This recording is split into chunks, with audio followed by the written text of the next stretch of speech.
Miftah babir rahmatillah adada ma fi ilmillah salatan wa salaman daimaini bidawami mulkillah wa ala alihi wa sahbihi wa man wala wa la hawla wa la quwwata illa billah amma ba'd. Faqad qala ma'aluna ta'ala nafa'na bihi wa bi ulumi bidalil lan qala wa tasi'u asyara al-haya'u wa huwa sifatun yusranakuha biman qamat bihi fi akthar asya' walidha qala sallallahu alaihi wasallam al-haya'u khairun kulluhu wa huwa alla yaf'al al-insanu ma yakhjalu fihi idza urifa minhu bi annahu fa'alahu wa qad alima al-mu'min anna Allah ya'lam wa yara kulla ma yataharraku fihi falyazimhu al-haya' minhu li ilmihi wal imani bi annahu ta'ala la budda an yugirruhu yawmal qiyamah ala ma 'amilahu wa yakhjalahu wa yu'addihi dzalika ila tarki dzalik wa dzalika huwal haya'. Ma'asyiral wal ikhwan, alhamdulillah rahimakumullah. Terlebih dahulu kita bersyukur kepada Allah Subhanahu wa taala atas nikmat yang Allah Subhanahu wa taala berikan kepada kita hingga di pagi hari ini. Allah masih memberikan kepada kita nikmat iman, iman Islam, kesehatan dan kesempatan serta nikmat taufik dari Allah Subhanahu wa taala. Mampu kita melaksanakan salat subuh berjamaah, mampu kita berzikir, berdoa, i'tikaf, hadir majlis taklim. Mudah-mudahan Allah Subhanahu wa taala terima amal ibadah kita, dipanjangkan umur kita dalam taat kepada Allah Subhanahu wa taala, diampuni segala dosa-dosa kita, dosa kedua orang tua kita, keluarga kita, dan Allah Subhanahu wa taala berikan kepada kita semua husnul khatimah indal maut, amin ya rabbal alamin.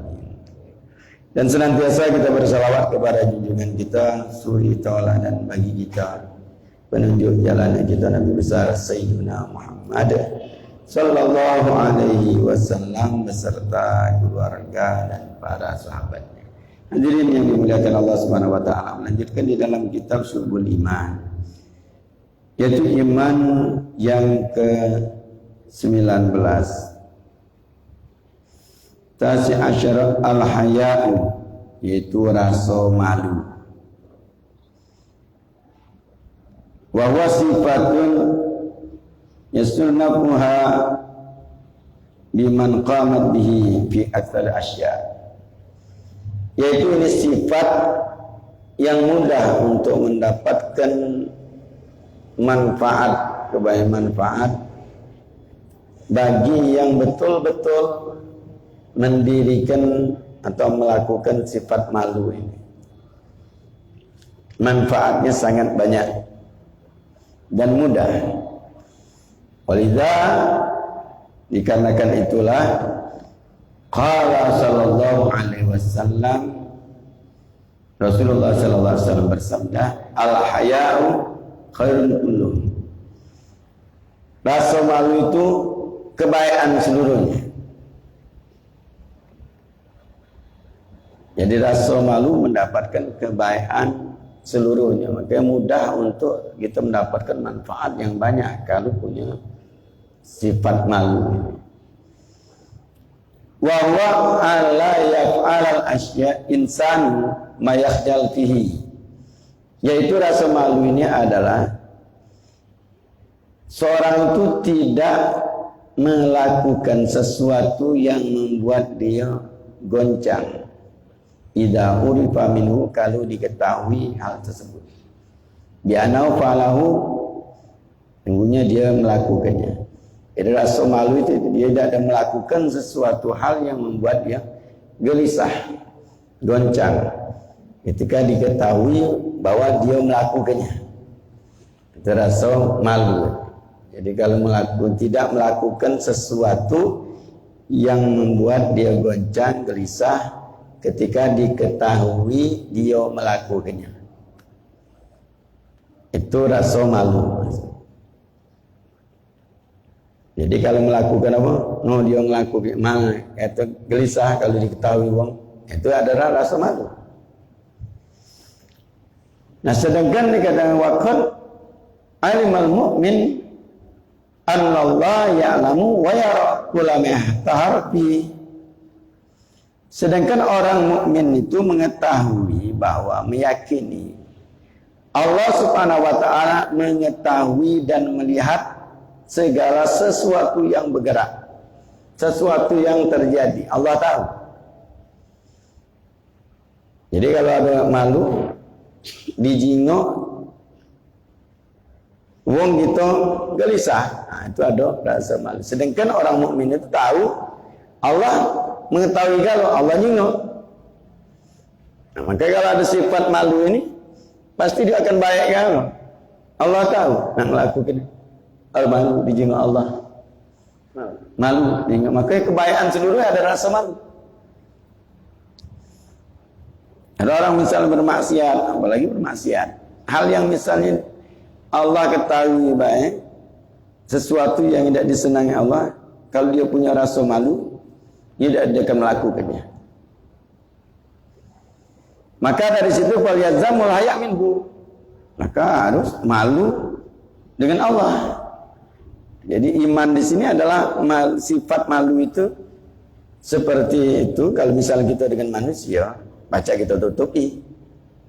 Tapi kalau dengan Allah tidak baca. Maka kalau orang yang ada sifat malu, dia tidak akan melakukan sesuatu hal yang membuat dia gelisah.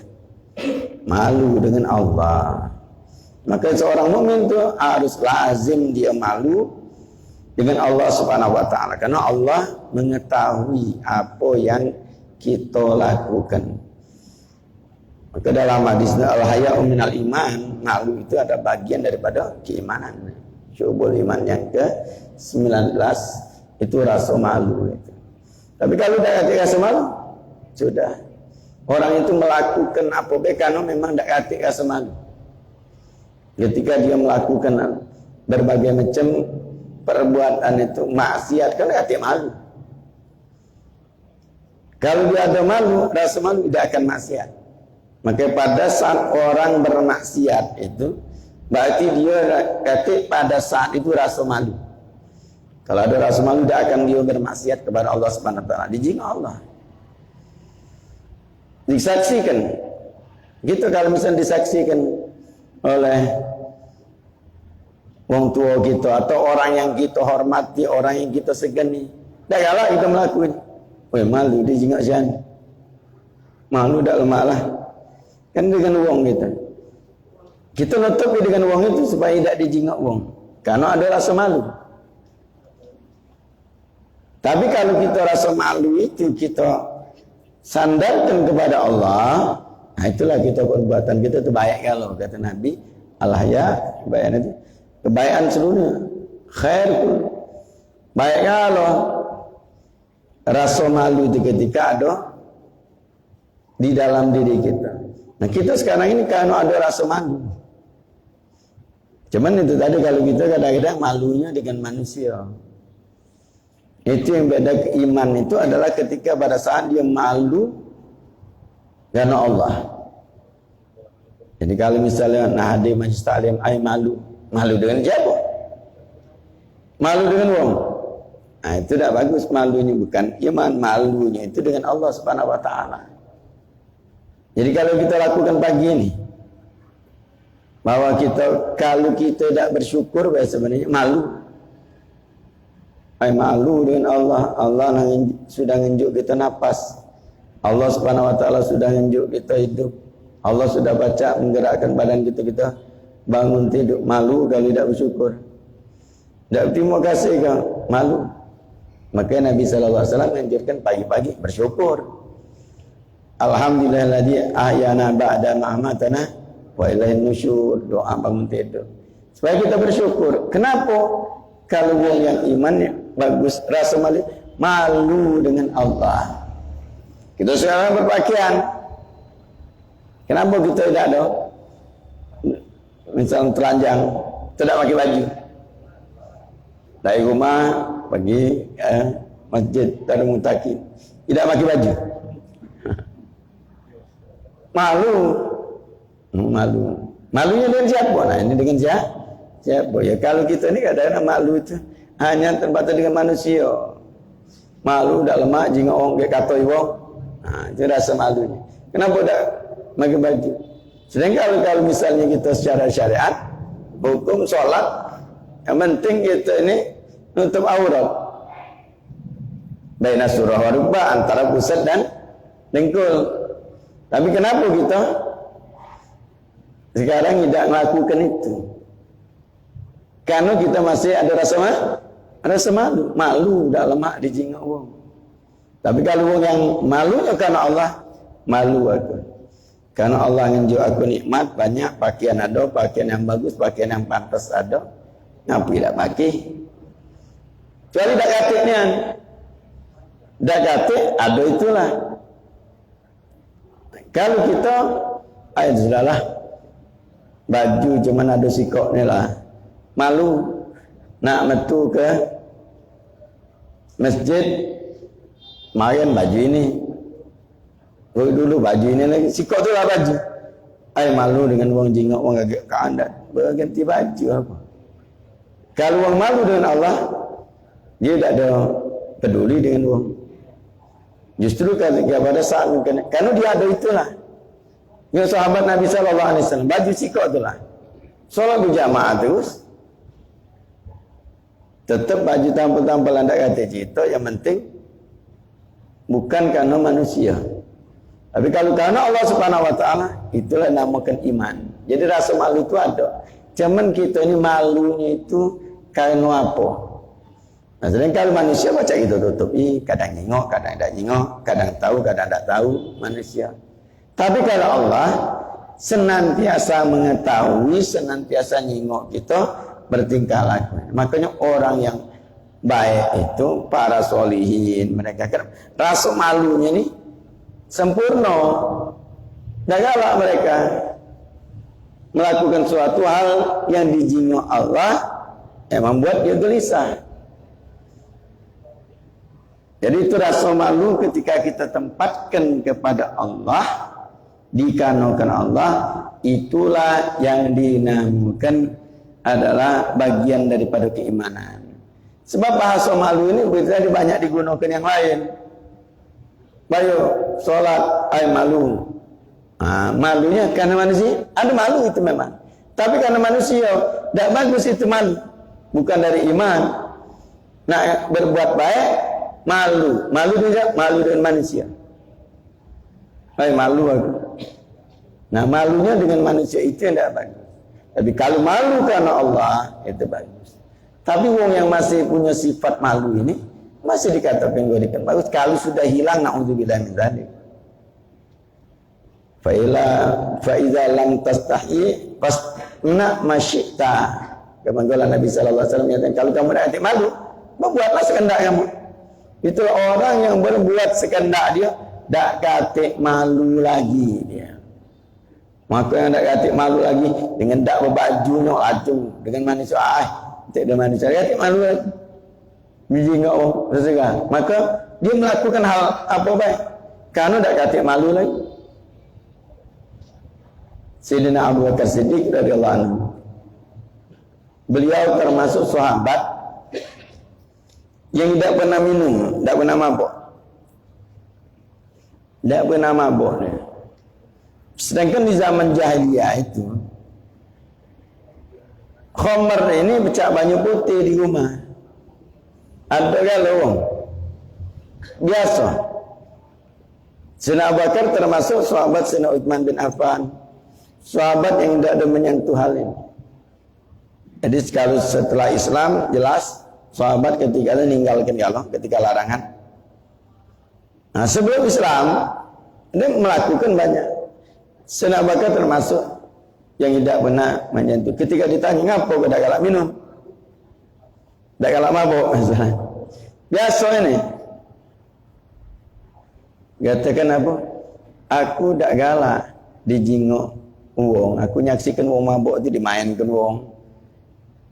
Akalnya hilang, malu itu rasa malu.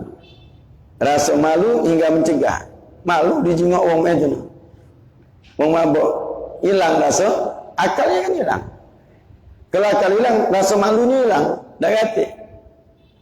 Maka beliau ketika menyaksikan itu, karena rasa malu yang tinggi, dah galak dia melakukan. Makanya baik kan?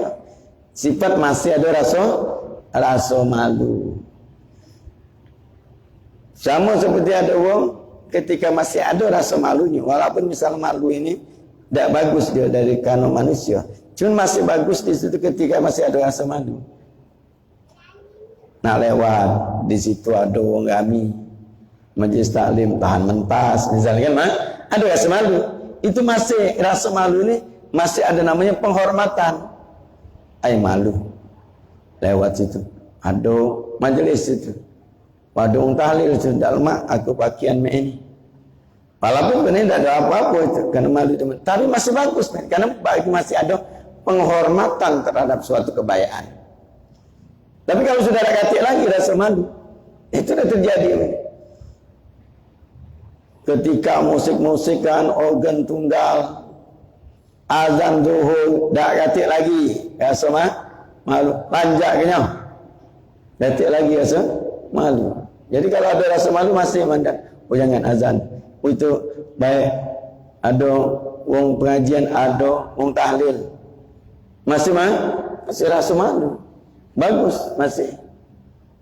Berarti orang dahulu ketika misalnya ada orang kematian, muka radio, jangan. Ada sana ada meninggal, matikan. Orang tua kita malu gak jenguk orang. Ada yang misal malu jenguk orang. Adat kebiasaan masih bagus. Karena memang sebenarnya syariat malunya benar karena Allah. Tapi bagus nih.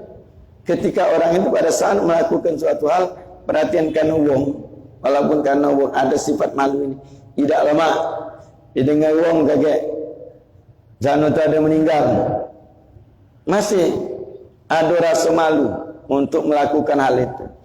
Dulu tu main itu, jauh lagu main itu, memang dulu prinsip tetangga masih ada 40 hubungan. Kanan kiri depan belakang. Ada meninggal 40 hubungan. Kalau gitu jauh sana meninggal. Tidak, jangan menghormatin wong itu kan ada rasa malu kayaknya. Gitu wong sana ada meninggal. Ini lagi sebelah rumah. Meninggal organ tunggal sebelah rumah laju juga. Tak lama sudah bayar takut tekau. Warganya dewek meninggal masih juga meninggal urusan meninggal katanya. Ini sudah tak katik lagi rasa malu itu. Maka kalau tak katik rasa malu, orang itu melakukan apa beh? Apalagi zaman sekarang di media sosial. Kenapa? Tak katik rasa malu lagi sudah. Tak kenal umur lagi, tak katik kada laju kalau singgahnya. Ini lagi. Dan hati-hati di zaman media sosial sekarang. Apa yang kita lakukan di media sosial, baik kita ketik, baik kita apa, itu akan berlanjut terus. Yang di HP macam-macam ini, mungkin wongnya sudah meninggal, tapi masih berlanjut terus. Na'udzubillah min dzalik. Itu sebab apa? Ketika rasa malu dak kata. Rasa malu itu dak kata. Maka kalau rasa malu itu kepada Allah tidak melakukan apa-apa. Cuma rasa malu itu kepada manusia dan tidak sadar dia itulah di media sosial dia ada mengumbar aurat. Dia tidak tahu dijingok orang kami. Pada saat dia melakukan video, melakukan segala macam ini lagi, disaksikan seluruh dunia. Padahal kadang-kadang untuk tahu kalau misal dia upload ke dalam media sosial melakukan sesuatu hal, diketahui wong seluruh dunia, dijingok wong, diketahui wong, dia tak malu lagi no, berjoget-joget segala macam. Kadang-kadang sudah tu wow, aju juga, tak katik rasa malu. Padahal jadi dijingok wong. seluruh dunia dia melakukan hal itu. Makanya hilangnya rasa malu, baca hilang keimanan. Nah, itu yang caranya itu. Kalau sudah dengan Allah tidak malu, karena ini tipis keimanannya, tidak malu.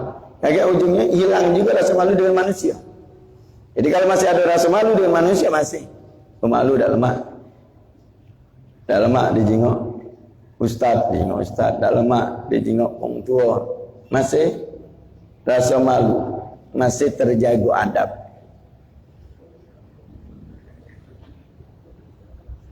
Wa dzalika huwal haya. Jadi ketika pada saat rasa malu itu ada, kemudian dia gelisah kalau melakukan, dia tinggalkan perbuatan tersebut, itulah rasa malu yang mencegah dia. Nah, dalam ini dia tinggalkan, itulah rasa malu. Tapi kalau misalnya dia lanjak gini juga, segala juga itu tidak ada rasa malu. Jadi rasa malu itu mencegah. Tidak lama ini hingga di akhirnya tidak ada melakukan, itu rasa malu. Famin dzalika la ya'ti ila bi khair. Maka dari itu dia tidak ada melakukan kecuali yang baik ketika dia tahu Allah menyaksikannya. Wal amru alladhi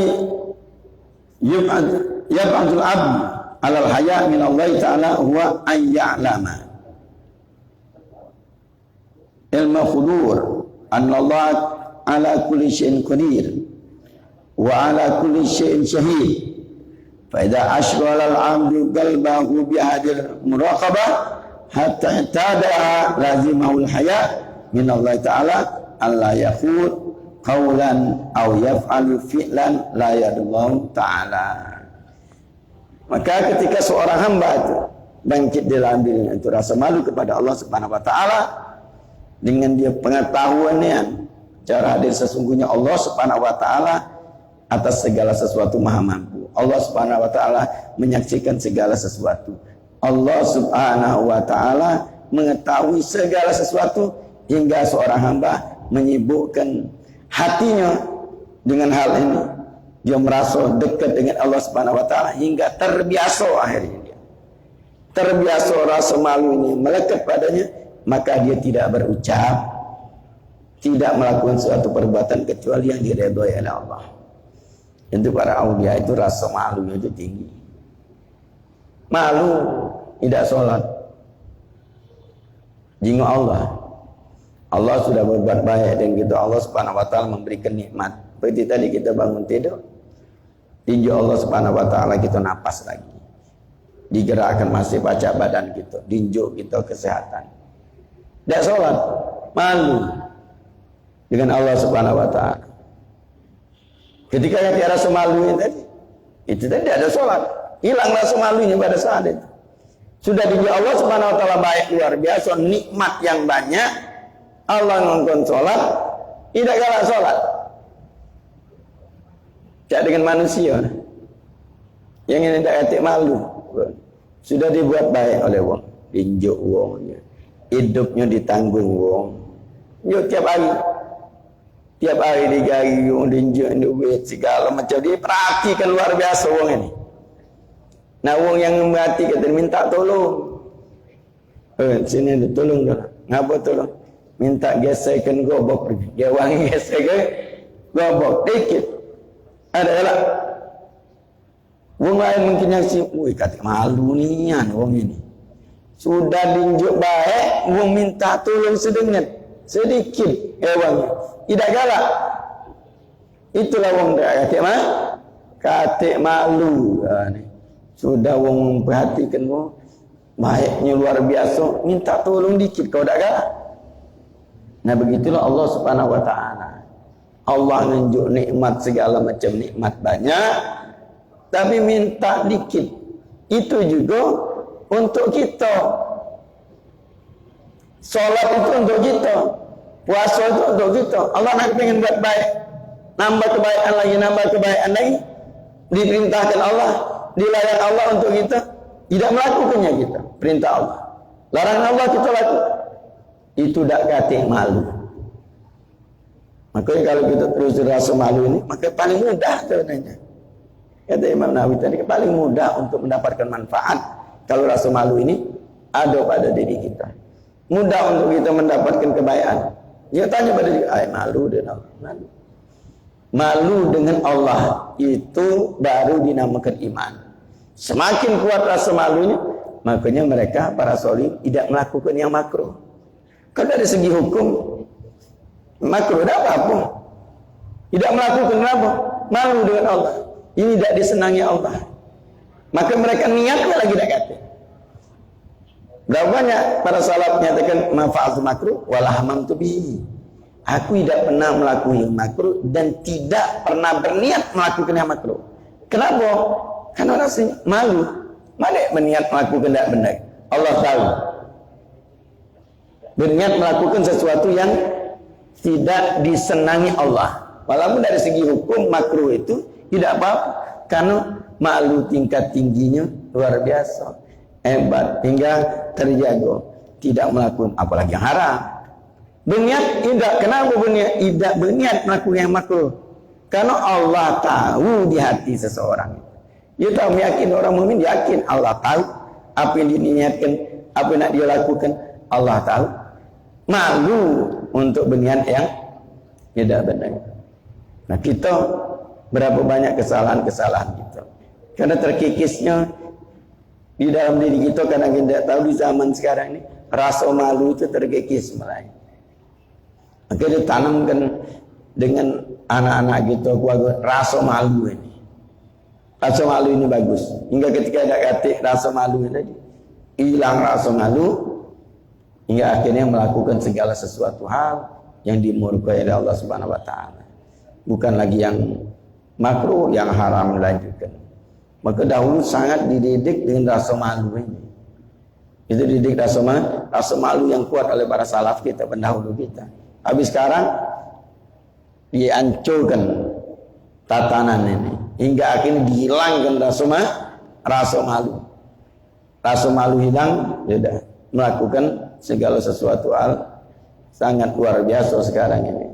Karena tidak hati lagi rasa malu. Kan dulu juga bagaimana berbuat, ngomong, malu, ngangkat suara di hadapan orang tua, menyari tidak lagi sudah. Nah itulah hilangnya rasa malu ini, terutama dari kaum perempuan. Hilang rasa malu dari kaum perempuan ini sangat merusak di dalam kehidupan. Karena rasa malu itu mesti dimiliki oleh betina. Paling banyak. Tapi kalau sudah hilang rasa malu dari betina, na'udzubillah min dzalik. Tidak ingin umur lagi. Berjoget-joget, sehingga nyala tua masih berjoget. Dia fikir selesai baik pada saat itu. Ais bahasa main lagi. Mungkin kalau dulu setahun tak sekali. Kalau dulu model itu. Kenapa? Mungkin melakukan selesai hilang. Tapi ini hari melakukan nyoget sebulan yang lalu masih ada videonya. Sesep dia lah meninggal masih dibuka oleh cucunya. Masih minum dulu nenek nyoget. Meninggal. Dia fikir model itu kenapa? Ketika ada kata rasa malu itu malaikat hati-hati. Dengan sifat rasa malu ni harus kita fikirkan. Gelisah ketika kita tahu. Ingat apa yang kita lakukan sekarang ini. Tidak baca model cak dulu. Melekat manusia sekarang. Kalau dulu orang mikirin Allah, yang Allah tahu, malaikat tahu. Sekarang manusia juga tahu tingkah laku kita. Dijingok di dunia ini. Mengingat itu melakukan sesuatu. Karena sekarang ini kamera di mana-mana, CCTV di mana? Di mana-mana. Nah, dijingok kalau baca tersebar di mana-mana. Sampai kapan mungkin itu tadi kita lah meninggal masih tersebar. Nah, ingat itu rasa malu. Hingga biar kita melakukan sesuatu itu kita pikirkan ya. Jadi rasa malu ini harus kita bina. Jangan sampai celaka diri kita gara-gara hilang rasa malu. Berapa banyak orang yang di kuburan sudah lama di kuburan tapi masih tingkah laku yang memalukan, tetap dijingok wong, menghasilkan dosa. Maka ini namakan kiriman dosa. Dosa jadi jariah ada juga, dosa terus. Karena dia melakukan pada saat itu suatu hal yang mendatangkan orang lain juga dosa. Mudah-mudahan Allah Subhanahu wa taala tanamkan di dalam diri kita, anak cucu kita, rasa malu yang kuat, malu karena Allah Subhanahu wa taala, hingga kita dibimbing dalam kebaikan, hingga kita mendapatkan sesuatu dari Allah Subhanahu wa taala, taufik, kekuatan, kemampuan, kemudahan untuk taat kepada Allah Subhanahu wa taala, dan Allah berikan kepada kita semua husnul khatimah indal maut, amin ya rabbal alamin.